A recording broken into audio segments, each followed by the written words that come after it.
En bord de route, le vert des champs de betteraves est devenu jaune suite à une invasion de pucerons qui ont transmis le virus de la jaunisse. Cette maladie ravage les plantations et pourrait détruire jusqu'à 50% de la production nationale, ce qui équivaut à une perte de 1 000 € par hectare. La France est le premier producteur européen de sucre et le deuxième producteur mondial de betteraves à sucre, juste derrière la Russie. La France produit 5 millions de tonnes par an de sucre, mais n'en consomme que la moitié. Le reste part à l'exportation. La filière betteravière emploie près de 46 000 personnes en France, dont 25 000 agriculteurs. En 1991, le premier néonicotinoïde est autorisé en France pour la betterave à sucre.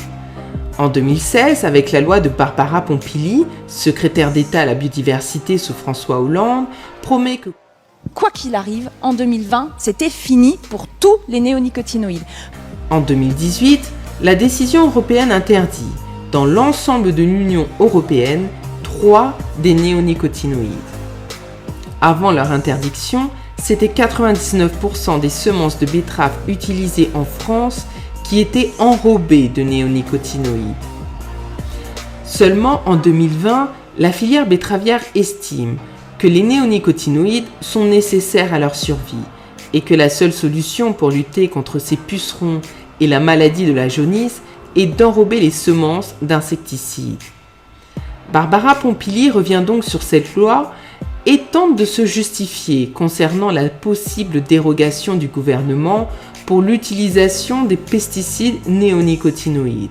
On ne parle que des betteraves, on ne parle d'une dérogation que si on a un hiver doux, on parle de limitation dans le temps. C'est alors un grand soutien pour la demande de dérogation accordée aux betteraviers pour qu'ils puissent utiliser à nouveau les néonicotinoïdes en soulignant le manque de recherche et donc d'alternatives. Selon les agriculteurs betteraviers, les craintes n'ont pas lieu d'être. Ils considèrent que la betterave sucrière est récoltée avant la floraison, ce qui circonscrit l'impact de ces insecticides sur les insectes pollinisateurs. Cependant, avec ou sans floraison, les néonicotinoïdes représentent des risques pour les pollinisateurs. Car c'est par la transpiration des feuilles toxiques que les abeilles viennent boire que la mémoire et la capacité d'apprentissage de l'abeille est perturbée. Et par la suite, elles ne parviennent plus à retrouver leur ruche. En effet, les semences sont enrobées de néonicotinoïdes avant d'être semées pour que la plante contienne le poison dès sa naissance et tout au long de sa vie. De plus, environ 90% de la matière active du néonicotinoïde enrobant la semence part dans le sol, dans l'eau, contaminant l'ensemble de l'écosystème. Les abeilles ne sont pas les seules à être touchées par le problème, leur miel est également contaminé. En 2017, une étude indiquait que 75% de la production mondiale de miel contenait des néonicotinoïdes.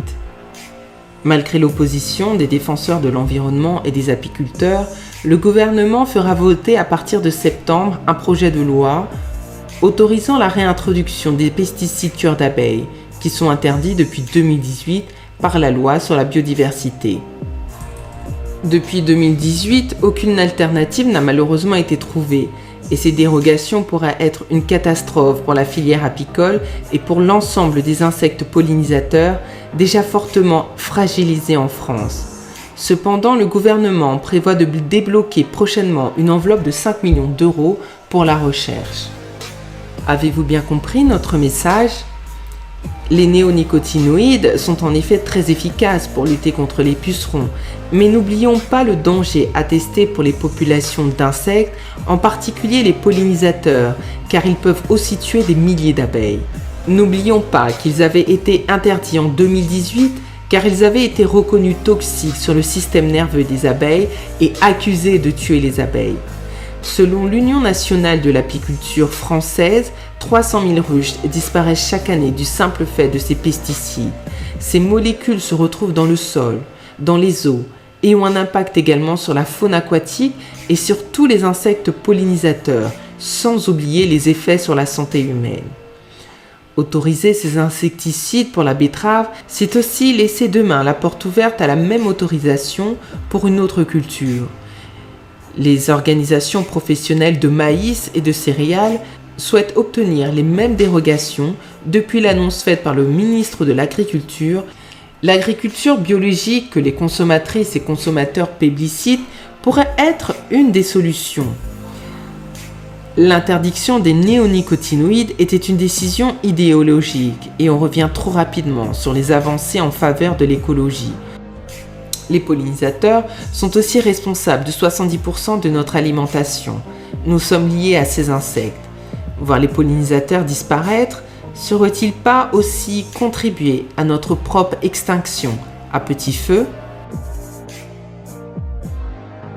Si vous avez aimé cette vidéo, pour nous soutenir, pensez à vous abonner, à activer la petite cloche. C'était Protégeons les abeilles, mieux les connaître pour mieux les protéger.